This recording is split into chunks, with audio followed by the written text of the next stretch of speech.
ಇತ್ತೀಚಿನ ದಿನಗಳಲ್ಲಿ ಥಿಯೇಟರ್ಗೆ ಒಂದು ಚಿತ್ರ ನೋಡುವ ವೀಕ್ಷಕರ ಸಂಖ್ಯೆ ಕಡಿಮೆ ಆಗಿದೆ. ಇದಕ್ಕೆ ಕನ್ನಡ ಚಿತ್ರಗಳ ಗುಣಮಟ್ಟ ಕಾರಣವೇ ಅಲ್ಲ, ಪ್ರೇಕ್ಷಕರ ಯಾವ ರೀತಿಯಲ್ಲಿ ಇತ್ತೀಚಿನ ಚಿತ್ರಗಳಲ್ಲಿ ಯಾವ ರೀತಿಯನ್ನು ನಿರೀಕ್ಷೆ ಮಾಡ್ತಾ ಇದ್ದಾರೆ, ಯಾವ ರೀತಿಯ ವಿಷಯಗಳ ಬಗ್ಗೆ? ಇಲ್ಲ, ಅದಕ್ಕೆ ಕಾರಣಗಳು ಹಲವಾರಿದೆ. ಬಟ್ ಏನಂದ್ರೆ ಒಂದಂತೂ ಸತ್ಯ, ಯಾವತ್ತು ಕಂಟೆಂಟ್ ಇರುವಂಥದ್ದು ನಿಜವಾಗ್ಲೂ ಚೆನ್ನಾಗಿರೋಂಥ ಪಿಕ್ಚರ್ ಯಾವತ್ತೂ ಪ್ರೇಕ್ಷಕ ಕೈ ಬಿಟ್ಟಿಲ್ಲ ನನ್ನ ಪ್ರಕಾರ. ಹಂಗಂತ ಓಡ್ದಿರೋ ಪಿಕ್ಚರ್ ಎಲ್ಲ ಚೆನ್ನಾಗಿಲ್ಲ ಅಂತ ನಾನು ಹೇಳ್ತಾ ಇಲ್ಲ. ಹಲವಾರು ಕಾರಣಗಳಿದೆ. ಕೆಲವ್ರಿಗೆ ಪಬ್ಲಿಸಿಟಿ ಮಾಡೋಕ್ಕಾಗದೇ ಇರ್ಬೋದು, ರೀಚ್ ಮಾಡೋಕ್ಕಾಗದೇ ಇರ್ಬೋದು. ಆಮೇಲೆ ನಿಮಗೆ ಹೇಗೆ ಅಂದರೆ ನಾವೆಷ್ಟು ಡೆವಲಪ್ಮೆಂಟ್ ಆಗ್ತಾ ಹೋಗ್ತೀವೋ ಮಿರರ್ ಥರ ನಮ್ಮ ಜೀವನ. ನನ್ನ ಪ್ರಕಾರ ನೀವೆಷ್ಟು ಡೆವಲಪ್ಮೆಂಟ್ ಅಂತ ಹೋಗ್ತಿರ್ತೀವೋ ಅಷ್ಟು ಕೆಳಗೆ ಹೋಗ್ತಾ ಇರ್ತೀವಿ. ಎಲ್ಲೋ ಸೆಂಟ್ರಲ್ ಬ್ಯಾಲೆನ್ಸ್ ಮಾಡಬೇಕು ಆ್ಯಕ್ಚುಲಿ.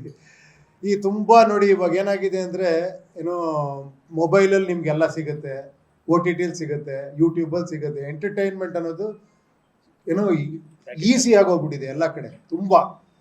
ಸೊ ಇದ್ರ ಮೇಲೆ ಸಿನಿಮಾ ಇರಬೇಕು ಆ್ಯಕ್ಚುಲಿ. ಅಂಥದ್ದಕ್ಕೆ ಮಾತ್ರ ಪ್ರೇಕ್ಷಕ ಏನದು ಇದೇನೋ ವಿಚಿತ್ರವಾಗಿ ನೋಡಬೇಕು ಅನ್ನೋ ಥರ ಆಗಿದೆ ಇವಾಗ.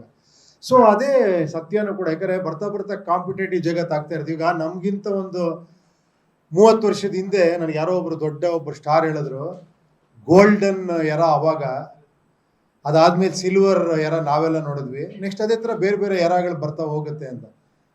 ಈಗ ಒಂದು ಟೈಮಲ್ಲಿ ಒಂದು ಪಾರ್ಕಲ್ಲಿ ಒಂದು ಸಾಂಗ್ ಮಾಡಿದ್ರೆ ಖುಷಿ ಅನ್ಸೋದು ನಿಮಗೆ, ಸುಮ್ಮನೆ ಹಿಂಗೆ ಇಟ್ಕೊಂಡು ಹಿಂಗೆ ತಿರುಗಿಸ್ಬಿಟ್ಟು ಹಿಂಗೆ ಮಾಡ್ರೆ. ಆಮೇಲೆ ಎಲ್ಲರೂ ಪ್ರಭುದೇವ ಆಗೋ ಥರ ಆಯಿತು. ಡ್ಯಾನ್ಸ್ ಹಿಂಗೆಲ್ಲ ಮಾಡಿ ಫುಲ್ಲು ಡ್ಯಾನ್ಸ್ ಮಾಡ್ರು ಕೂಡ ಏನೋ ಥ್ರಿಲ್ ಇಲ್ವೇ, ಇನ್ನೂ ಚೆನ್ನಾಗಿ ಮಾಡಬೇಕು ಅಂತ. ಸೊ ಈ 6 ಪ್ಯಾಕ್ ಅನ್ನೋದು ಅನಿವಾರ್ಯ ಆಗೋಗ್ಬಿಟ್ಟಿದೆ ಎಲ್ಲರಿಗೂ. ಈ ಥರ ಏನೂ ಮಾಡೋಕ್ಕಲ್ಲ, ಅದು ಕಾಂಪಿಟೇಷನ್ ಬೆಳೀತಾ ಸೊ ಅದು ಆಗ್ತಾನೇ ಇರುತ್ತದು. ಅದೇ ಥರ ಮೇಕಿಂಗಲ್ಲೂ ಕೂಡ ಅಷ್ಟೇ, ಸಿನಿಮಾ ಕಂಟೆಂಟಲ್ಲೂ ಕೂಡ ಅಷ್ಟೇ. ಮೊದಲು ಕತೆ ಮಾಡೋದು ಈಸಿ ಇತ್ತು, ಸಿನಿಮಾ ಮಾಡೋದು ಕಷ್ಟ ಇತ್ತು ಅಲ್ವಾ? ಈಗೀಗ ಏನು ಯೋಚನೆ ಮಾಡ್ರು ಎಲ್ಲೋ ಒಂದು ಕತೆ ಬಂದಿರುತ್ತೆ. ಇದೊಂದು ತಮಿಳಲ್ಲಿ ಬಂದಿದೆಯಪ್ಪ, ಇದೊಂದು ತೆಲುಗಲ್ಲಿ ಬಂದಿದೆ, ಇದೊಂದು ಹಿಂದಿಲಿ ಬಂದಿದೆ ಅಂತ. ಸೊ ಇವಾಗ ಅದೆಲ್ಲವನ್ನು ಬಿಟ್ಟು ಕತೆ ಮಾಡ್ಬೇಕು. ಈಗ ಸಿನಿಮಾ ಈಸಿ, ಒಂದು ಮೊಬೈಲ್ ಇಟ್ಕೊಂಡು ಸಿನಿಮಾ ಮಾಡ್ಬಿಡ್ಬೋದು ಅಲ್ವಾ? ಸೊ ಆ ಥರ ಒಂದು ಇದಾದಾಗ ಒಂದು ಇದಾಗ್ತಾನೆ ಇರುತ್ತೆ, ಅದೇನೂ ಮಾಡೋಕ್ಕಾಗಲ್ಲ. ಹೌದು, ಪಾಪ್ಯುಲೇಷನ್ ಜಾಸ್ತಿ ಆಗ್ತಾ ಇದೆ, ಹಂಗೆ ಸಿನಿಮಾಗಳ ಸಂಖ್ಯೆನೂ ಜಾಸ್ತಿ ಆಗಿದೆ. ಖಂಡಿತ ಅಮ್ಮ. ಇವಾಗ ಫಸ್ಟು ಇಲ್ಲೊಂದು ಕಾರ್ ಇದ್ದಾಗ ಸುಯ್ ಅಂತ ಹೋಗ್ತಾ ಇದ್ವಿ. ಎಲ್ಲರ ಹತ್ರ ಕಾರ್ ಇರೋದೇ ನಿಂತಿರ್ತೀವಿ ಅಷ್ಟೇ. 1 ಕೋಟಿ ಕಾರ್ ತಗೊಂಡ್ರು ನಿಂತಿರ್ತೀವಿ ಅಲ್ವಾ? ನೀವು ಚಿತ್ರರಂಗಕ್ಕೆ ಬರುವಾಗ ಸ್ಟಾರ್ಟಿಂಗ್ ಉಪೇಂದ್ರ ಈಗಿನ ಉಪೇಂದ್ರ ಡಿಫರೆನ್ಸ್ ಎಂತದ್ದು ನಿಮ್ಮ ನಡುವೆ? ಎಂತ ಡಿಫರೆನ್ಸ್ ಆಗಿದೆ ನೋಡಿ, ಏನಾರು ಅನಿಸ್ತಾ ಇದೆ ಡಿಫರೆನ್ಸ್?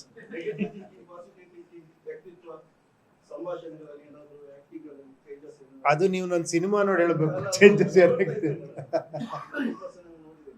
ಇಲ್ಲ ಖಂಡಿತ. ಅದು ಏನಂದ್ರೆ ಅದು ಒಬ್ಬೊಬ್ರು ಒಂಥರ. ಈಗ ಅದು ಹೆಂಗೆ ಅಂದ್ರೆ ಅದೊಂದು ಹೇಳ್ತಾರಲ್ಲ, ಏನೋ ಹುಳಿ ಅದೇನು ಹುಣಸೆ ಹಣ್ಣು ಮುಪ್ಪಾದ್ರೂ ಹುಳಿ ಮುಪ್ಪಾಗಲ್ಲ ಅಂತ. ಆ ಥರ ಕೆಲವರು ಒಬ್ಬನ ಹುಟ್ಟಿಸ್ಬಿಟ್ಟಿರ್ತಾನೆ. ಆ ಥರ ನನ್ನ ಹಿಂಗೆ ಹುಟ್ಟಿಸ್ಬಿಟ್ಟಿದ್ದಾನೆ ದೇವರು. ನಾನು ಎಷ್ಟು ಬದಲಾಗಬೇಕು ಅಂದ್ರೆ ನಾನು ಆಗಲ್ಲ, ಹಿಂಗೆ ಇರ್ತೀನಿ ನಾನು. ಸ್ಟ್ರೈಟ್ಲಿ ಏನೋ ವಿಚಿತ್ರವಾಗಿರ್ತೀನಿ, ಸಿಂಪಲ್ ಆಗಿಟ್ರೆ ಕ್ಲೀನಾಗಿ ಎಲ್ಲರಿಗೂ ಕ್ಯಾಚ್ ಆಗುತ್ತೆ. ಬಟ್ ಅದೇನೋ ಒಳಗಡೆ ಏನೋ ಬೇರೆ ಅನಿಸ್ತಾ ಇರೋದು. ಅದು ಏನೋ ನಾನು ಹಿಂಗೆ ಹುಟ್ಟಿದ್ದೀನೇನೋ ಆ ಥರ. ನನ್ನನ್ನು ಕ್ವಶನ್ ಕೇಳ್ಕೊಂಡಿನಿ, ಯಾಕೆ ನೀನು ಹಿಂಗೆ ಅಂತ ಆನ್ಸರೇ ಸಿಕ್ಕಿಲ್ಲ. ಕೊನೆಗೆ ಅನ್ಸುತ್ತೆ ನೀನು ಹುಟ್ಟಿರೋದೇ ಹಿಂಗಯ್ಯ, ನೀನು ಇದನ್ನೇ ಮಾಡ್ಕೊಂಡು ಹೋಗು ಅಂತ. ಆ ಥರ